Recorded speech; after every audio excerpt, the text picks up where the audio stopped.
આજે લગભગ સમગ્ર ગુજરાતમાં સિસ્ટમના કારણે વરસાદ થવાની શક્યતા રહેશે. જે ભાગોમાં વરસાદ ઓછો છે ત્યાં પણ વરસાદ થવાની શક્યતા રહેશે. ખાસ કરીને રાજકોટના ભાગોમાં વરસાદ ઓછો હતો તે ભાગોમાં પણ વરસાદ થવાની શક્યતા રહેશે અને વાવણી લાયક વરસાદ થવાની શક્યતા રહે છે. કોઈ ભાગમાં એક અડધારો ભારે વરસાદ પણ પડી શકે. આ ઉપરાંત કચ્છના ભાગોમાં પણ વાવણી લાયક વરસાદ થવાની શક્યતા રહે છે. કોઈ ભાગમાં અણધાર્યો ભારે વરસાદ પડી શકે. આ ઉપરાંત દ્વારકાના ભાગો પણ હળવા ભારે વરસાદી ઝાપટા પડવાની શક્યતા રહેશે. આ ઉપરાંત પોરબંદરના ભાગોમાં પણ હળવા ભારે વરસાદી ઝાપટા પડવાની શક્યતા રહેશે અને જામનગરના ભાગોમાં પણ હળવો ભારે વરસાદ થવાની શક્યતા રહેશે. લગભગ હવે સમગ્ર ગુજરાતમાં વરસાદ થવાની શક્યતા રહેશે.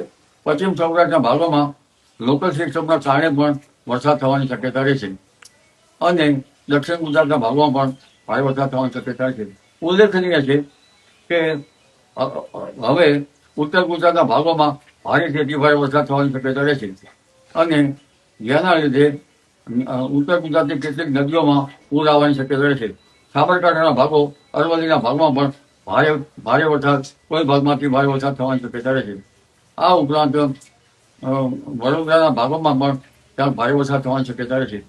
મહીસાગરના ભાગો, તાપી નર્મદાના ભાગોમાં પણ ભારે વરસાદ થવાની શક્યતા રહેશે. આ ઉપરાંત અમદાવાદ, ગાંધીનગરના ભાગોમાં પણ આજે સાંજ સુધીમાં ભારેથી અતિ ભારે વરસાદ થવાની શક્યતા કેટલાક ભાગમાં રહેતા લો લાઇંગ એરિયામાં જનધને કાળજી રાખવી.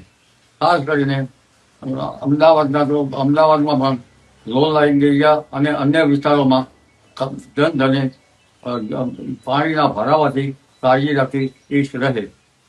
પરંતુ ગાંધીનગરના ભાગોમાં પણ લગભગ વાવોલ, કુડાસણ,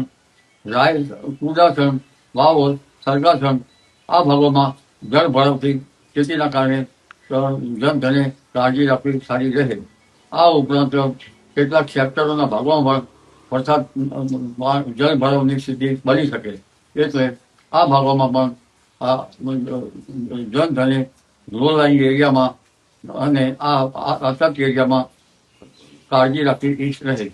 પરંતુ ઉલ્લેખનીય છે કે આ સિસ્ટમથી ગુજરાત તરબોળ થશે, પરંતુ વરાપ થયે કૃષિ કાર્યો કરવા સારા રહે, કારણ કે આ નક્ષત્રનું પાણી સારું ગણાય છે.